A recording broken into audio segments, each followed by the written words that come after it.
President Obama has directed individuals within his administration to accept at least 10,000 Syrian refugees over the next year. Now, the New York Times explains that John Kerry, in a closed meeting, said that the U.S. could take in more than 70 to 100,000. Now, in order for them to come here, they must be subject to criminal and terrorist background vetting procedures, which takes 18 to 24 months. So they've got to speed it up because that's insufficient. Now, in comparison, Germany may be taking more than 800,000 Syrian refugees, and even Venezuela, amid nationwide turmoil, will be taking in about 20,000. So thus far, we've only taken in 1,293. That's under 1,300, which is not a lot. Now, last year, we took in 105 only.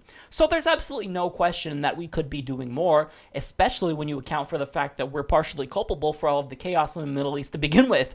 So now here's some troubling facts that you need to know about the Syrian refugee crisis. Syrians are now the largest refugee population in the world. 3.8 million Syrians are refugees. That's 22% of their total population.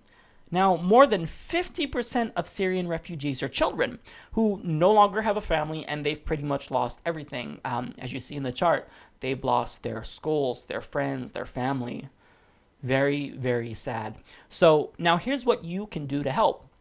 I will put a link in the description box to Mercy Corps, who you can donate to and help the Syrian refugees and aid them in getting to different countries. Now, what you can also do is sign a petition that I'll also include below, stating that you stand in support with Syrian refugees, and this will be sent to Congress so that way they can see that the American people are in support of helping Syrian refugees, because these are human beings, and we can't just stand by while millions of people are being displaced. We've got to do something. We've got to step up, just like Europe, just like Germany has done, and we've got to accept quite a substantial amount.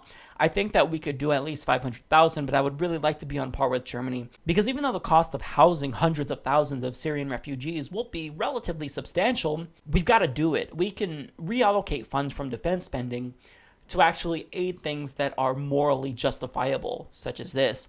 So we've got to do this. We've got to help out with the Syrian refugee crisis if we still want to tout that we are a beacon of freedom and justice in the world.